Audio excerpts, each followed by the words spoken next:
नवग्रह कवचम शिरो में पातु मारतांडो कपाल रोहिणी पति है मुखमंगारक पातु कंठश्च शशिनंदनः बुद्धिं जीवः सदा पातु हृदयं भृगुनंदनः जठरं च शनिः पातु जिह्वां मे दितिनन्दनः पादौ केतुः सदा पातु वाराः सर्वाङ्गमेव च तिथयोष्टौ दिशः पान्तु नक्षत्राणि वपुः सदा अंसो राशि सदा पातु योगाश्च स्थैर्यमेव च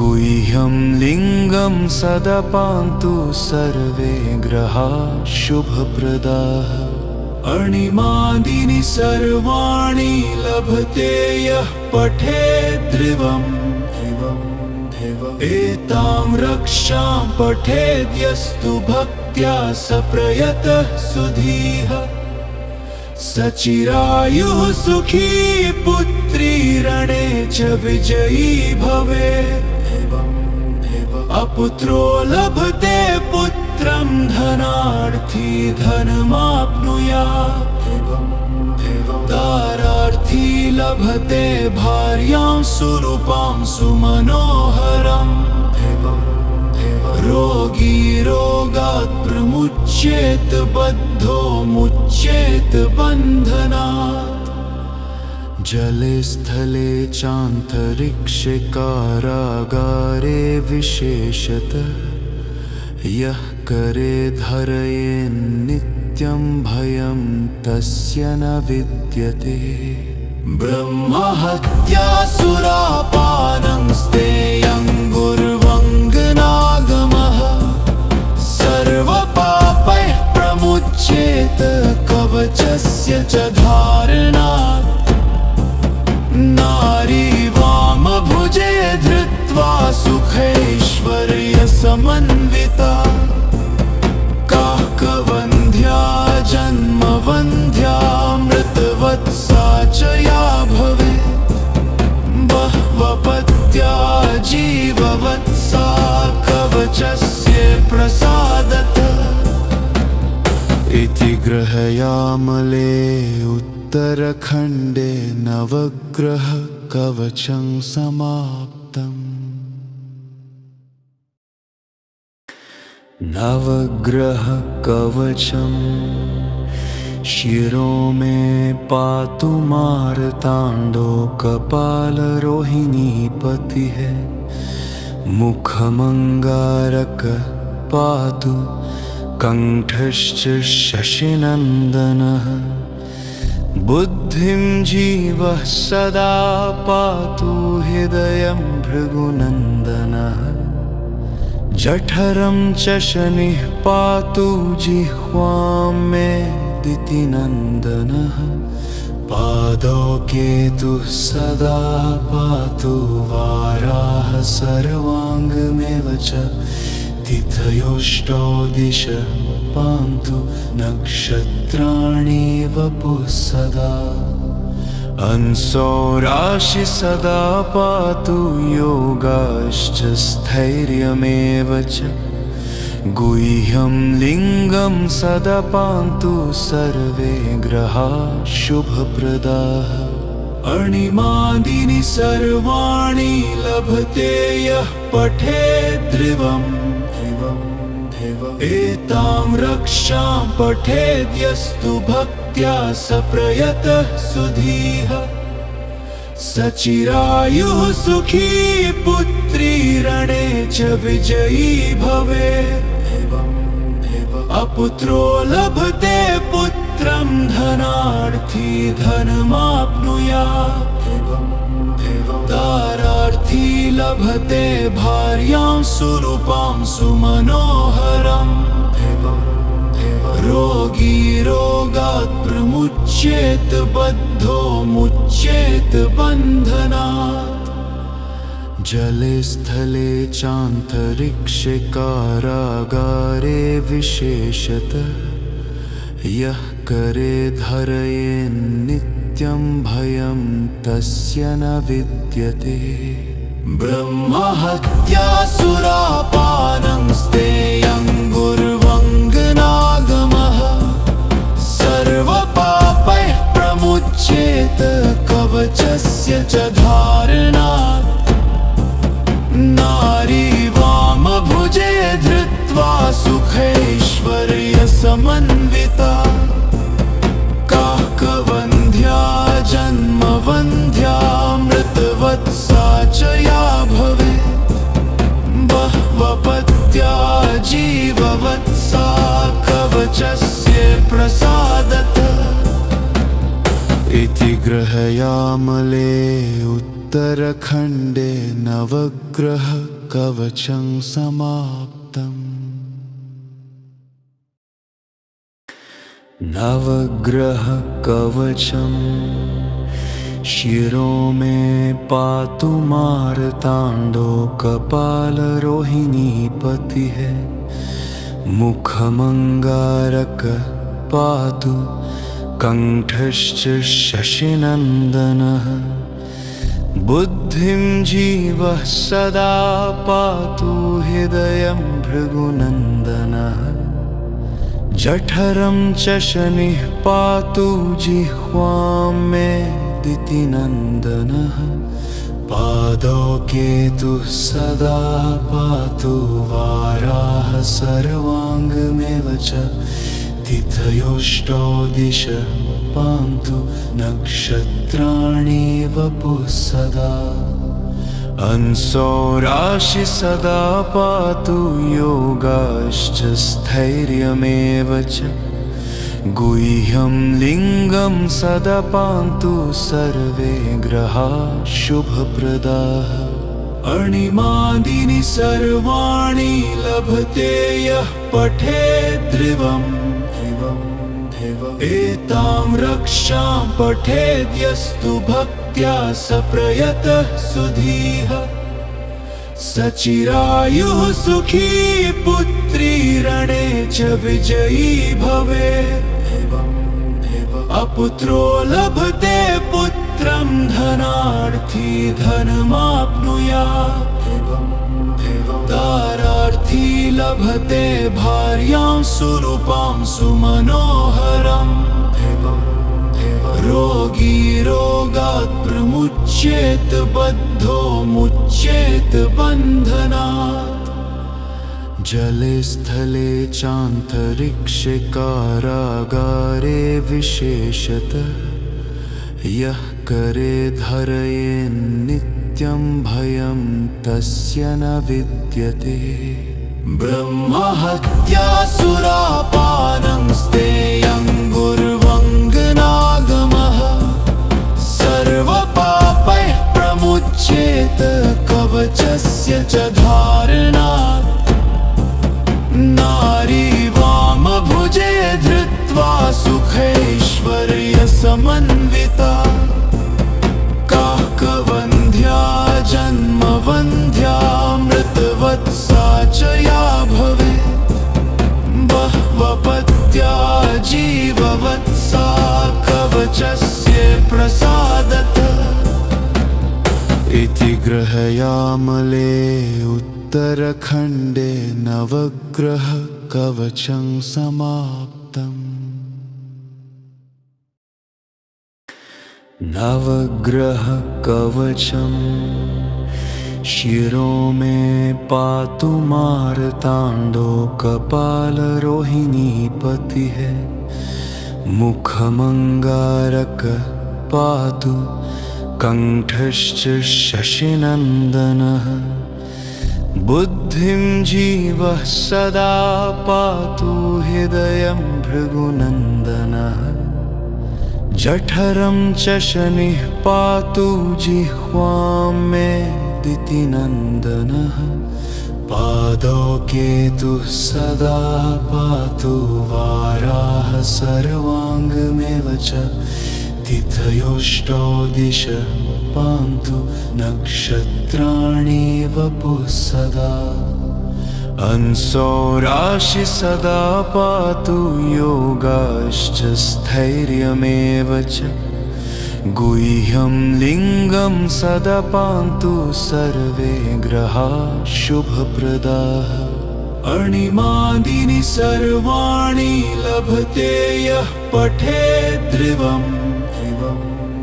एतां रक्षां पठेद् यस्तु भक्त्या स प्रयतः सुधीः। सचिरायुः सुखी पुत्री रणे च विजयी भवेत्। अपुत्रो लभते पुत्रं धनार्थी धनमाप्नुयात्। दारार्थी लभते भार्यां सुरूपां सुमनोहरम्। रोगी रोगात् प्रमुच्येत बद्धो मुच्येत बन्धनात्। जले स्थले चान्तरिक्षे कारागारे विशेषतः यः करे धरये नित्यं भयं तस्य न विद्यते। ब्रह्महत्या सुरापानं स्तेयं गुर्वङ्गनागमः। सर्वपापैः प्रमुच्येत कवचस्य च धारणात्। नारी वामभुजे धृत्वा सुखैश्वर्यसमन्विता। काकवन्ध्या जन्मवन्ध्या मृतवत्सा च या भवेत्। बह्वपत्या जीववत्सा कवचस्य प्रसादतः। इति ग्रहयामले उत्तरखण्डे नवग्रह कवचं समाप्तम्। नवग्रह कवचम्। शिरो मे पातु मार्ताण्डो कपालरोहिणीपतिः। मुखमङ्गारक पातु कण्ठश्च शशिनन्दनः। बुद्धिं जीवः सदा पातु हृदयं भृगुनन्दनः। जठरं च शनिः पातु जिह्वां मे दितिनन्दनः। पादौ केतुः सदा पातु वाराः सर्वाङ्गमेव च। तिथयोष्टौ दिशः पान्तु नक्षत्राणि वपुः सदा। अंसौराशि सदा पातु योगाश्च स्थैर्यमेव च। गुह्यं लिङ्गं सदा पान्तु सर्वे ग्रहाः शुभप्रदाः। अणिमादीनि सर्वाणि लभते यः पठेत् ध्रुवम्। एतां रक्षां पठेद् यस्तु भक्त्या स प्रयतः सुधीः। सचिरायुः सुखी पुत्री रणे च विजयी भवेत्। अपुत्रो लभते पुत्रं धनार्थी धनमाप्नुयात्। दारार्थी लभते भार्यां सुरूपां सुमनोहरम्। रोगी रोगात् प्रमुच्येत बद्धो मुच्येत बन्धनात्। जले स्थले चान्तरिक्षे कारागारे विशेषतः यः करे धरये नित्यं भयं तस्य न विद्यते। ब्रह्महत्या सुरापानं स्तेयं गुर्वङ्गनागमः। सर्वपापैः प्रमुच्येत कवचस्य च धारणात्। नारी वामभुजे धृत्वा सुखैश्वर्यसमन्विता। काकवन्ध्या जन्मवन्ध्या मृतवत्सा च या भवेत्। बह्वपत्या जीववत्सा कवचस्य प्रसादतः इति ग्रहयामले उत्तरखण्डे नवग्रह कवचं समाप्तम्। नवग्रह कवचम् शिरो मे पातु मार्ताण्डो कपालरोहिणीपतिः मुखमङ्गारक पातु कण्ठश्च शशिनन्दनः बुद्धिं जीवः सदा पातु हृदयं भृगुनन्दनः जठरं च शनिः पातु जिह्वां मे दितिनन्दनः पादौ केतुः सदा पातु वाराः सर्वाङ्गमेव च तिथयोष्टौ दिशः पान्तु नक्षत्राणि वपुः सदा अंसौ राशि सदा पातु योगाश्च स्थैर्यमेव च गुह्यं लिङ्गं सदा पान्तु सर्वे ग्रहाः शुभप्रदाः अणिमादीनि सर्वाणि लभते यः पठेत् ध्रुवम् एतां रक्षां पठेद् यस्तु भक्त्या स प्रयतः सुधीः सचिरायुः सुखी पुत्री रणे च विजयी भवेत् अपुत्रो लभते पुत्रं धनार्थी धनमाप्नुयात् दारार्थी लभते भार्यां सुरूपां सुमनोहरम् रोगी रोगात् प्रमुच्येत बद्धो मुच्येत बन्धनात् जले स्थले चान्तरिक्षे कारागारे विशेषतः यः करे धरये नित्यं भयं तस्य न विद्यते ब्रह्महत्या सुरापानं स्तेयं गुर्वङ्गनागमः सर्वपापैः प्रमुच्येत कवचस्य च धारणात् नारी वामभुजे धृत्वा सुखैश्वर्यसमन्विता काकवन्ध्या जन्मवन्ध्या मृतवत्सा च या भवेत् बह्वपत्या जीववत्सा कवचस्य प्रसादतः इति ग्रहयामले उत्तरखण्डे नवग्रह कवचं समाप्तम्। नवग्रह कवचम् शिरो मे पातु मार्ताण्डो कपालरोहिणीपतिः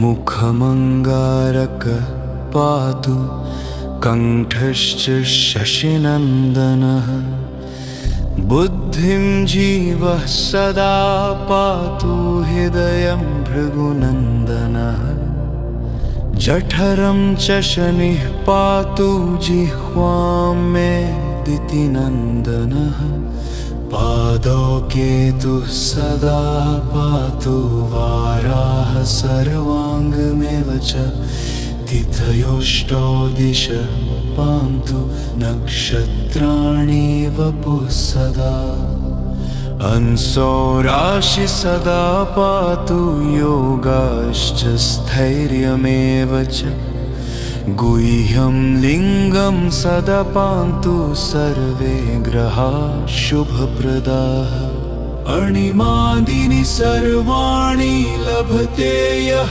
पठेत् ध्रुवम् एतां रक्षां पठेद् यस्तु भक्त्या स प्रयतः सुधीः सचिरायुः सुखी पुत्री रणे च विजयी भवेत् अपुत्रो लभते पुत्रं धनार्थी धनमाप्नुयात् दारार्थी लभते भार्यां सुरूपां सुमनोहरम् रोगी रोगात् प्रमुच्येत बद्धो मुच्येत बन्धनात् जले स्थले चान्तरिक्षे कारागारे विशेषतः यः करे धरये नित्यं भयं तस्य न विद्यते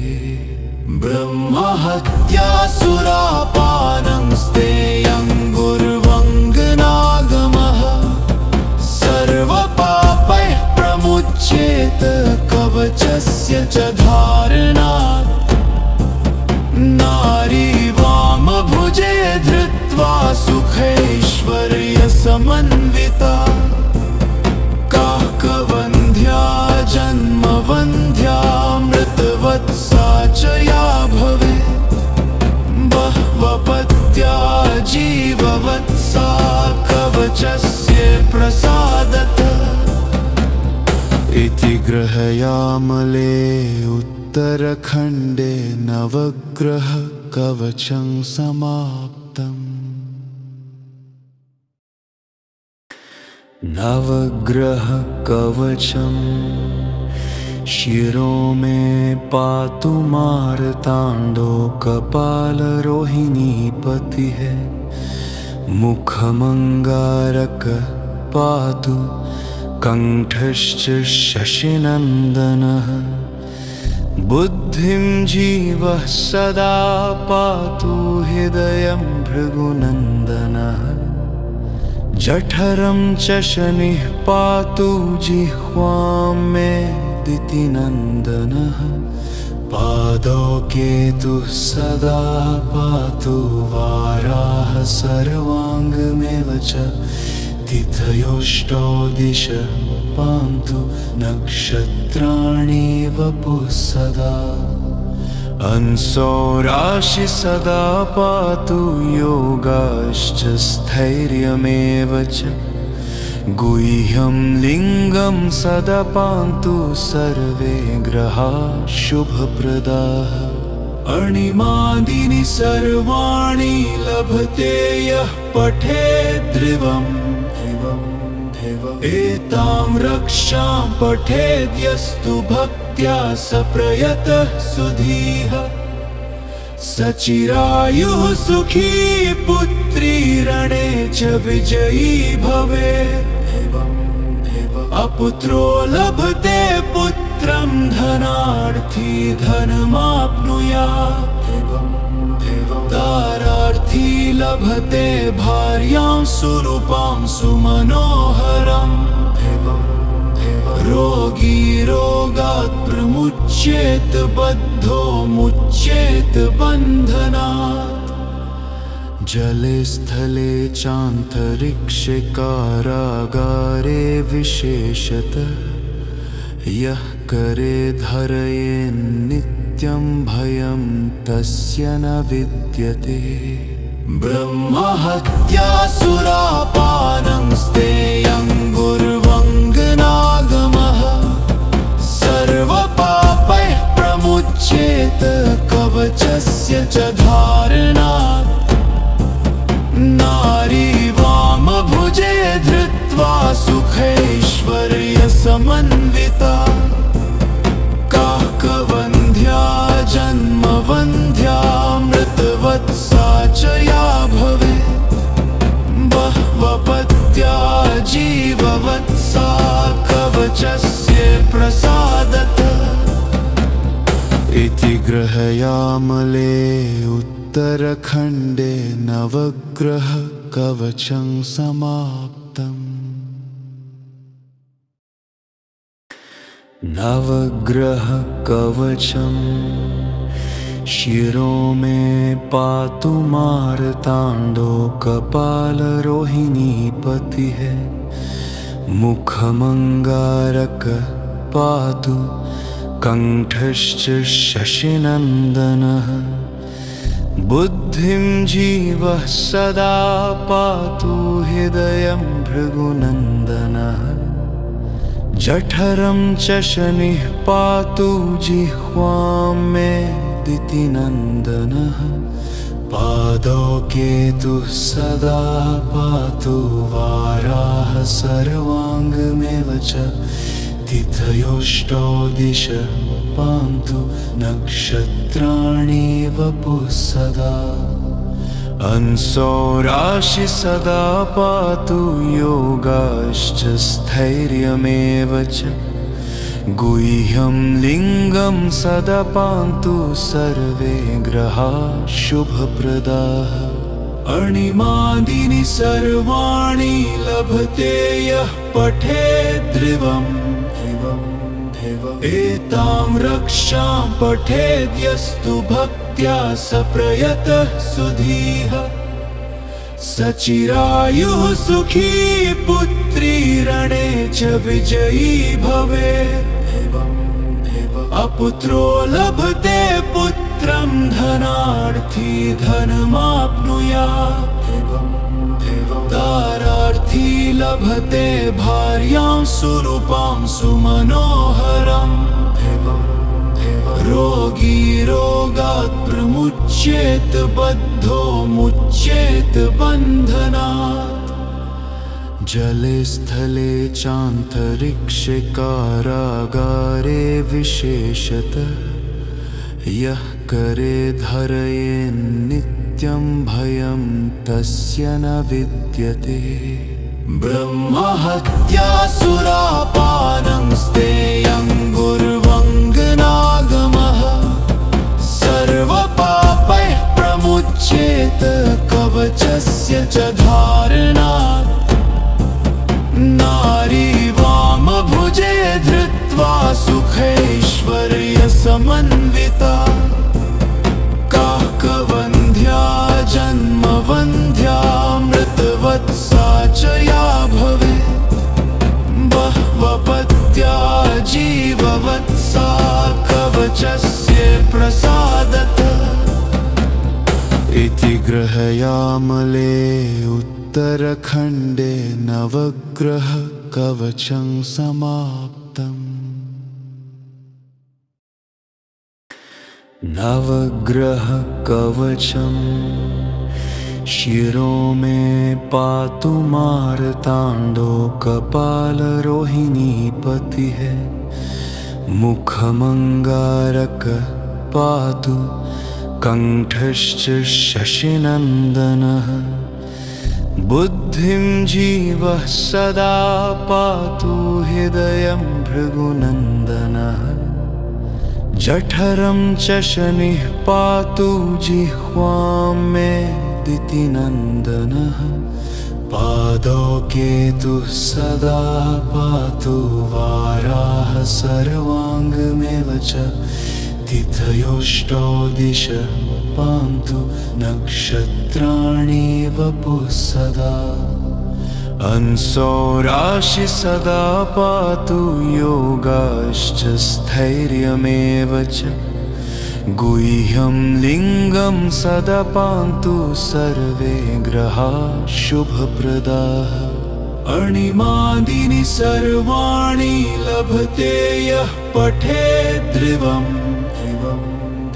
एतां रक्षां पठेद् यस्तु भक्त्या स प्रयतः सुधीः सचिरायुः सुखी पुत्री रणे च विजयी भवेत् अपुत्रो लभते पुत्रं धनार्थी धनमाप्नुयात् दारार्थी लभते भार्यां सुरूपां सुमनोहरम् रोगी रोगात् प्रमुच्येत बद्धो मुच्येत बन्धनात् जले स्थले चान्तरिक्षे कारागारे विशेषतः यः करे धरये नित्यं भयं तस्य न विद्यते ब्रह्महत्यासुरापानं स्तेयं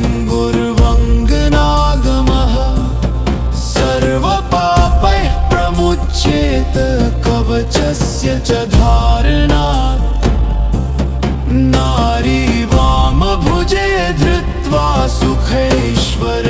समन्विता काकवन्ध्या जन्मवन्ध्या मृतवत्सा च या भवेत् बह्वपत्या जीववत्सा कवचस्य प्रसादतः इति गृहयामले उत्तरखण्डे नवग्रह कवचं समाप्तम्। नवग्रह कवचम् शिरो मे पातु मार्ताण्डो कपालरोहिणीपतिः मुखमङ्गारक पातु कण्ठश्च शशिनन्दनः बुद्धिं जीवः सदा पातु हृदयं भृगुनन्दनः जठरं च शनिः पातु जिह्वां मे दितिनन्दनः पादौ केतुः सदा पातु वाराः सर्वाङ्गमेव च तिथयोष्टौ दिशः पान्तु नक्षत्राणि वपुः सदा अंसो राशि सदा पातु योगाश्च स्थैर्यमेव च गुह्यं लिङ्गं सदा पान्तु सर्वे ग्रहाः शुभप्रदाः अणिमादीनि सर्वाणि लभते यः पठेत् ध्रुवम् एतां रक्षां पठेद्यस्तु भक्त्या स प्रयतः सुधीः सचिरायुः सुखी पुत्री रणे च विजयी भवेत् अपुत्रो लभते पुत्रं धनार्थी धनमाप्नुयात् दारार्थी लभते भार्यां सुरूपां सुमनोहरम् रोगी रोगात् प्रमुच्येत बद्धो मुच्येत बन्धनात् जले स्थले चान्तरिक्षे कारागारे विशेषतः यः करे धरये नित्यं भयं तस्य न विद्यते ब्रह्महत्या सुरापानं स्तेयं गुर्वङ्गनागमः सर्वपापैः प्रमुच्येत कवचस्य च धारणात् नारी वामभुजे धृत्वा सुखैश्वर्यसमन्विता काकवन्ध्या जन्मवन्ध्या मृतवत्सा च या भवेत् बह्वपत्या जीववत्सा कवचस्य प्रसादतः इति गृहयामले उत्तरखण्डे नवग्रह कवचं समाप्तम्। नवग्रह कवचम् शिरो मे पातु मार्ताण्डो कपालरोहिणीपतिः मुखमङ्गारक पातु कण्ठश्च शशिनन्दनः बुद्धिं जीवः सदा पातु हृदयं भृगुनन्दनः जठरं च शनिः पातु जिह्वां मे दितिनन्दनः पादौ केतुः सदा पातु वाराः सर्वाङ्गमेव च तिथयोष्टौ दिशः पान्तु नक्षत्राणि वपुः सदा अंसो राशि सदा पातु योगाश्च स्थैर्यमेव च गुह्यं लिङ्गं सदा पान्तु सर्वे ग्रहाः शुभप्रदाः अणिमादीनि सर्वाणि लभते यः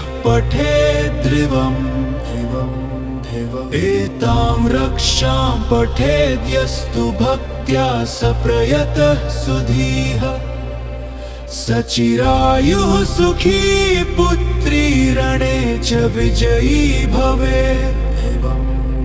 अपुत्रो लभते पुत्रं धनार्थी धनमाप्नुयात्। दारार्थी लभते भार्यां सुरूपां सुमनोहरम्। रोगी रोगात् प्रमुच्येत बद्धो मुच्येत बन्धनात्।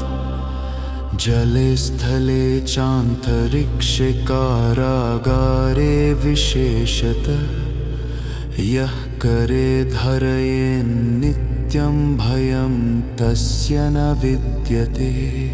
ब्रह्महत्या सुरापानं स्तेयं गुर्वङ्गनागमः। सर्वपापैः प्रमुच्येत कवचस्य च धारणात्। नारी वामभुजे धृत्वा सुखैश्वर्यसमन्विता। काकवन्ध्या जन्मवन्ध्या मृतवत्सा च या भवेत्। बह्वपत्या जीववत्सा कवचस्य प्रसादतः।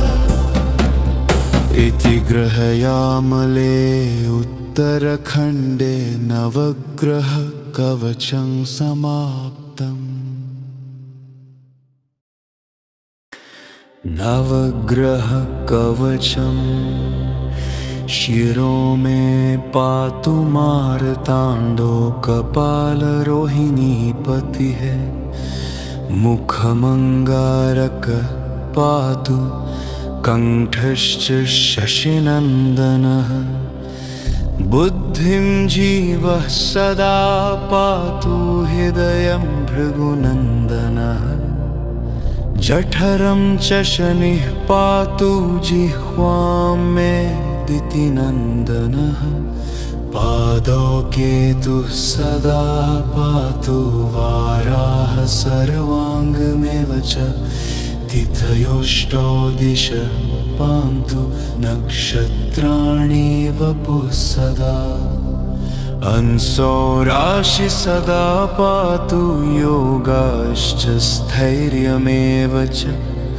गुह्यं लिङ्गं सदा पान्तु सर्वे ग्रहाः शुभप्रदाः। अणिमादीनि सर्वाणि लभते यः पठेत् ध्रुवम्। एतां रक्षां पठेद् यस्तु भक्त्या स प्रयतः सुधीः। सचिरायुः सुखी पुत्री रणे च विजयी भवे। अपुत्रो लभते पुत्रं धनार्थी धनमाप्नुयात्। दारार्थी लभते भार्यां सुरूपां सुमनोहरम्। रोगी रोगात् प्रमुच्येत बद्धो मुच्येत बन्धनात्। जले स्थले चान्तरिक्षे कारागारे विशेषतः यः करे धरये नित्यं भयं तस्य न विद्यते। ब्रह्महत्या सुरापानं स्तेयं गुर्वङ्गनागमः। सर्वपापैः प्रमुच्येत कवचस्य च धारणात्। नारी वामभुजे धृत्वा सुखैश्वर्यसमन्विता। काकवन्ध्या जन्मवन्ध्या मृतवत्सा च या भवेत्। बह्वपत्या जीववत्सा कवचस्य प्रसादतः। इति गृहयामले उत्तरखण्डे नवग्रह कवचं समाप्तम्। नवग्रह कवचम् शिरो मे पातु मार्ताण्डो कपालरोहिणीपतिः।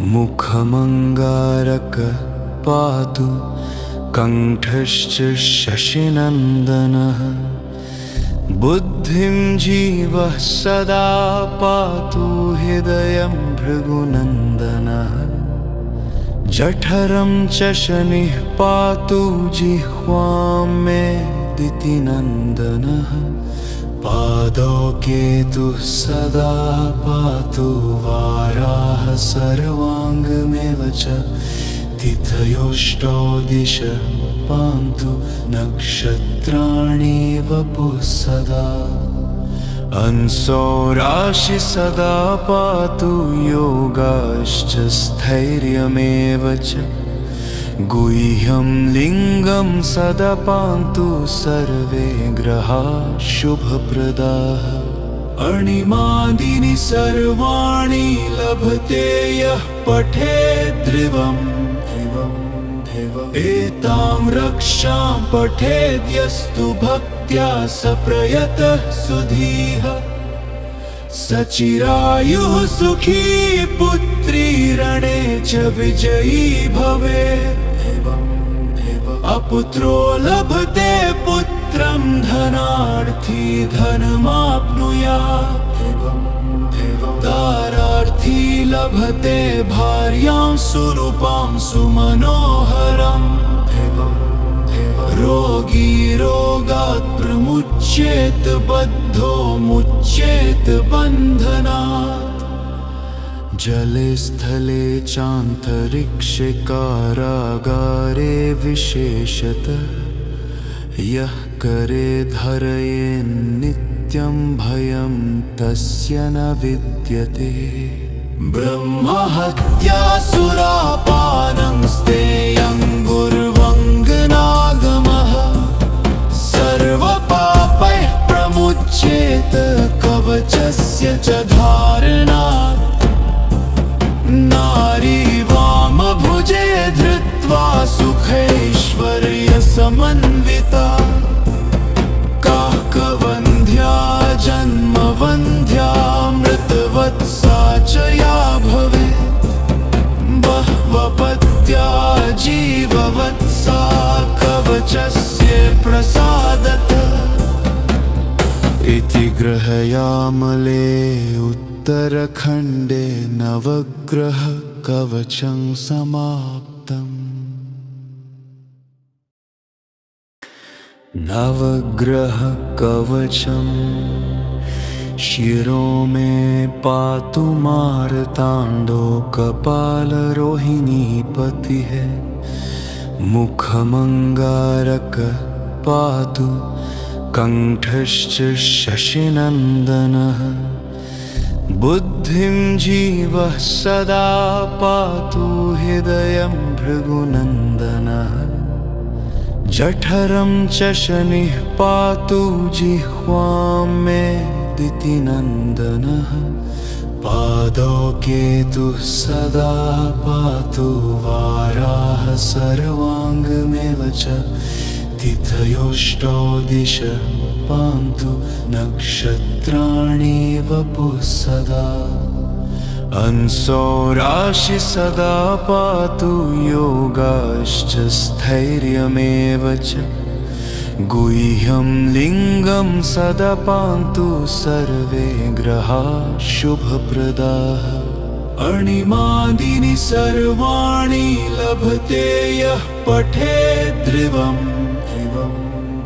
एतां रक्षां पठेद् यस्तु भक्त्या स प्रयतः सुधीः सचिरायुः सुखी पुत्री रणे च विजयी भवेत् अपुत्रो लभते पुत्रं धनार्थी धनमाप्नुयात् दारार्थी लभते भार्यां सुरूपां सुमनोहरम् रोगी रोगात् प्रमुच्येत बद्धो मुच्येत बन्धनात् जले स्थले चान्तरिक्षे कारागारे विशेषतः यः करे धरये नित्यं भयं तस्य न विद्यते ब्रह्महत्यासुरापानं स्तेयं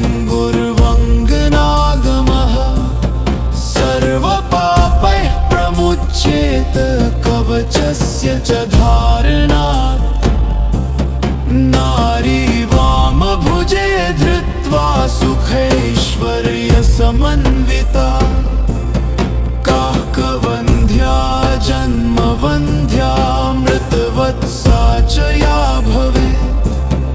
बह्वपत्या जीववत्सा कवचस्य प्रसादतः इति गृहयामले उत्तरखण्डे नवग्रह कवचं समाप्तम्।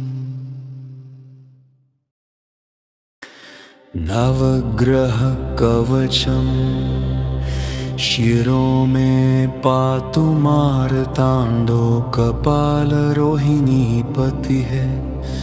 मुखमङ्गारक पातु कण्ठश्च शशिनन्दनः। बुद्धिं जीवः सदा पातु हृदयं भृगुनन्दनः। जठरं च शनिः पातु जिह्वां मे दितिनन्दनः। पादौ केतुः सदा पातु वाराः सर्वाङ्गमेव च। तिथयोष्टौ दिशः पान्तु नक्षत्राणि वपुः सदा। अंसौ राशि सदा पातु योगाश्च स्थैर्यमेव च। गुह्यं लिङ्गं सदा पान्तु सर्वे ग्रहाः शुभप्रदाः। अणिमादीनि सर्वाणि लभते यः पठेत् ध्रुवम्। एतां रक्षां पठेद् यस्तु भक्त्या स प्रयतः सुधीः। सचिरायुः सुखी पुत्री रणे च विजयी भवेत्। अपुत्रो लभते पुत्रं धनार्थी धनमाप्नुयात्। दारार्थी लभते भार्यां सुरूपां सुमनोहरम्।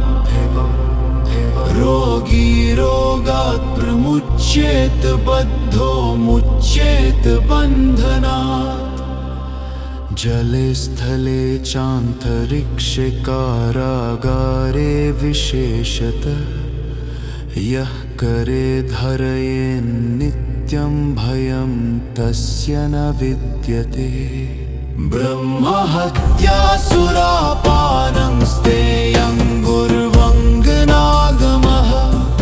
सर्वपापैः प्रमुच्येत कवचस्य च धारणात्। नारी वामभुजे धृत्वा सुखैश्वर्यसमन्विता काकवन्ध्या जन्मवन्ध्या मृतवत्सा च या भवेत्। बह्वपत्या जीववत्सा कवचस्य प्रसादतः इति गृहयामले उत्तरखण्डे नवग्रह कवचं समाप्तम्। नवग्रह कवचम् शिरो मे पातु मार्ताण्डो कपालरोहिणीपतिः। मुखमङ्गारक पातु कण्ठश्च शशिनन्दनः। बुद्धिं जीवः सदा पातु हृदयं भृगुनन्दनः। जठरं च शनिः पातु जिह्वां मे दितिनन्दनः। पादौ केतुः सदा पातु वाराः सर्वाङ्गमेव च। तिथयोष्टौ दिशः पान्तु नक्षत्राणि वपुः सदा। अंसौ राशि सदा पातु योगाश्च स्थैर्यमेव च। गुह्यं लिङ्गं सदा पान्तु सर्वे ग्रहाः शुभप्रदाः। अणिमादीनि सर्वाणि लभते यः पठेत् ध्रुवम्। एतां रक्षां पठेद् यस्तु भक्त्या स प्रयतः सुधीः। सचिरायुः सुखी पुत्री रणे च विजयी भवेत्। अपुत्रो लभते पुत्रं धनार्थी धनमाप्नुयात्।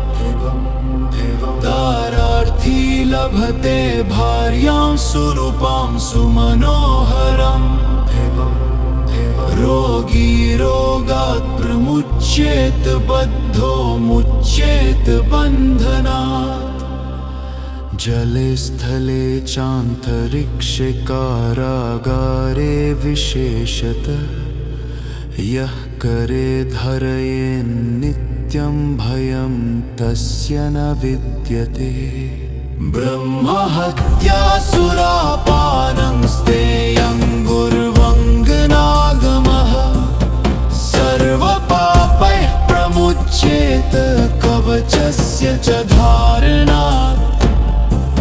नारी वामभुजे धृत्वा सुखैश्वर्यसमन्विता। काकवन्ध्या जन्मवन्ध्या मृतवत्सा च या भवेत्। बह्वपत्या जीववत्सा कवचस्य प्रसादतः। इति गृहयामले उत्तरखण्डे नवग्रह कवचं समाप्तम्।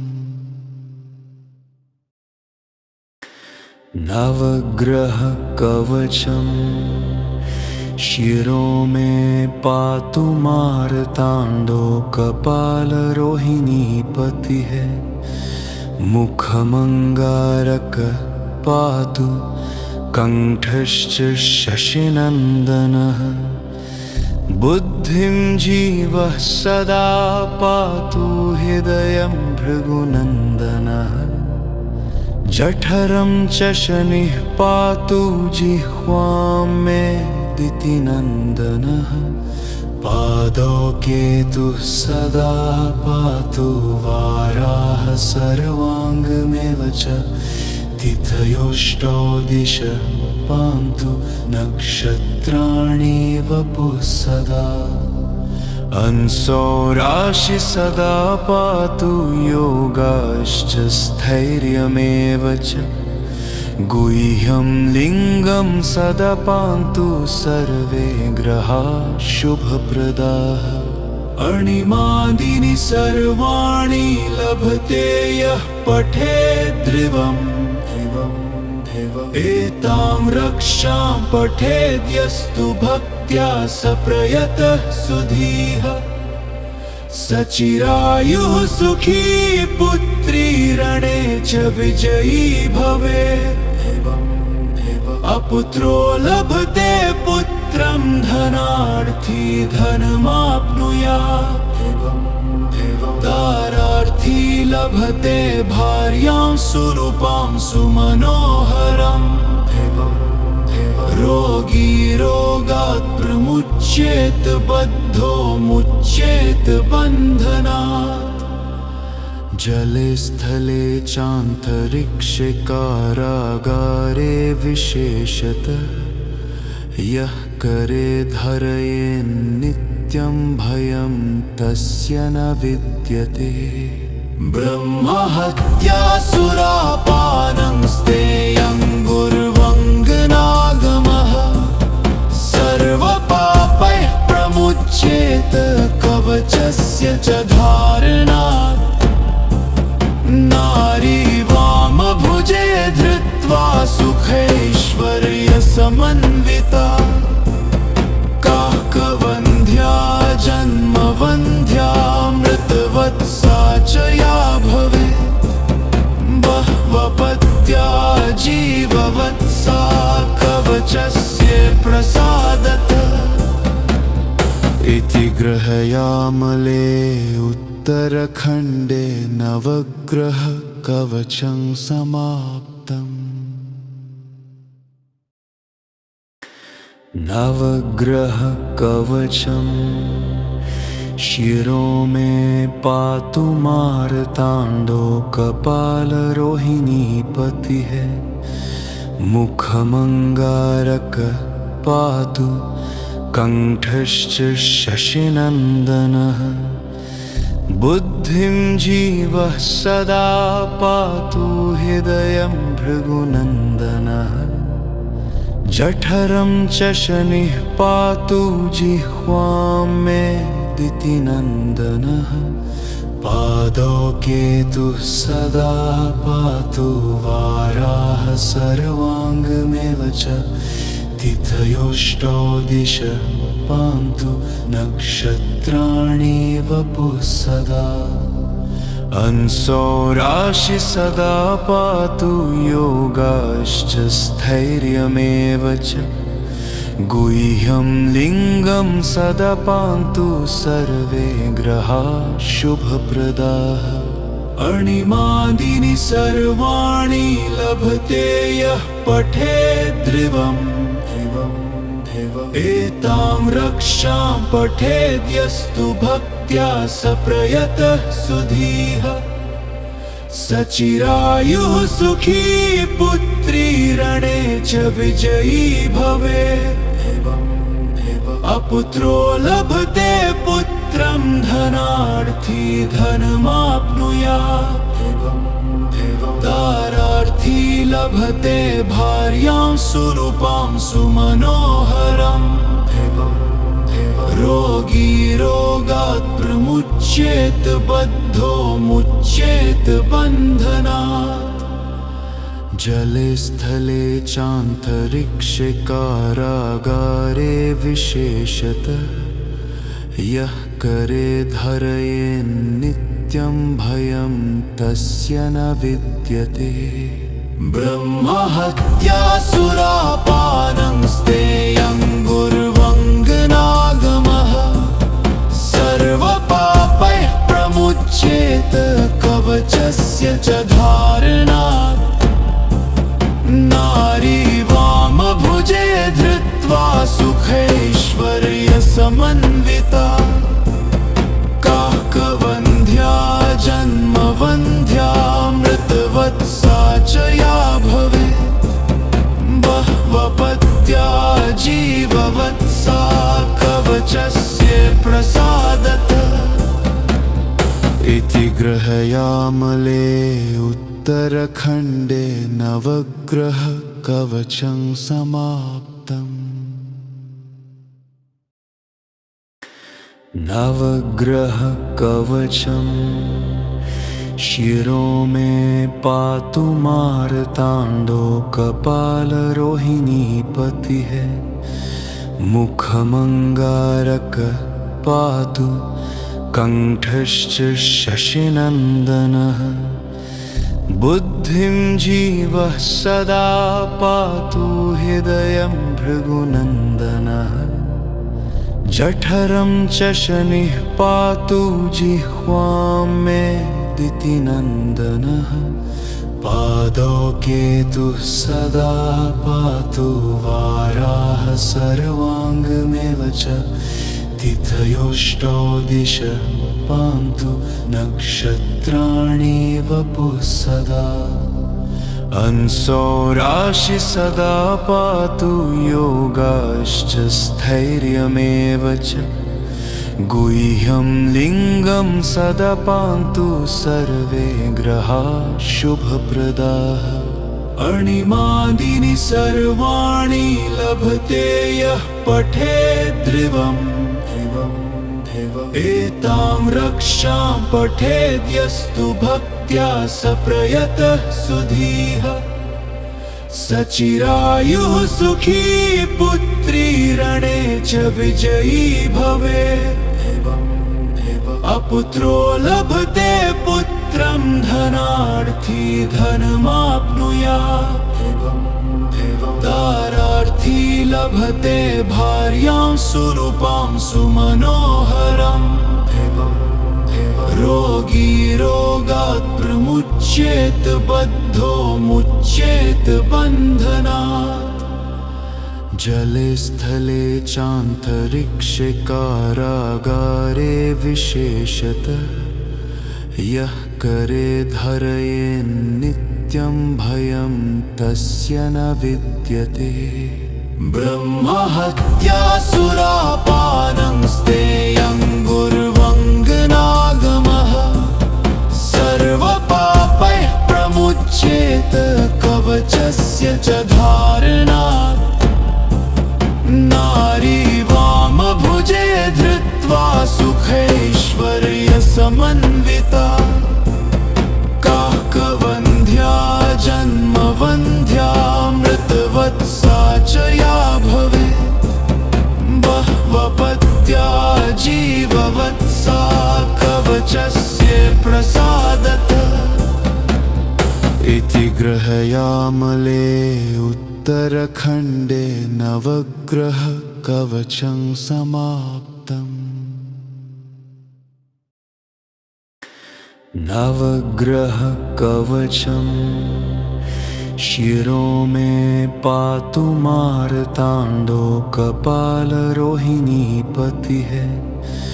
मुखमङ्गारक पातु कण्ठश्च शशिनन्दनः बुद्धिं जीवः सदा पातु हृदयं भृगुनन्दनः जठरं च शनिः पातु जिह्वां मे दितिनन्दनः पादौ केतुः सदा पातु वाराः सर्वाङ्गमेव च तिथयोष्टौ दिशः पान्तु नक्षत्राणि वपुः सदा अंसो राशि सदा पातु योगाश्च स्थैर्यमेव च गुह्यं लिङ्गं सदा पान्तु सर्वे ग्रहाः शुभप्रदाः अणिमादीनि सर्वाणि लभते यः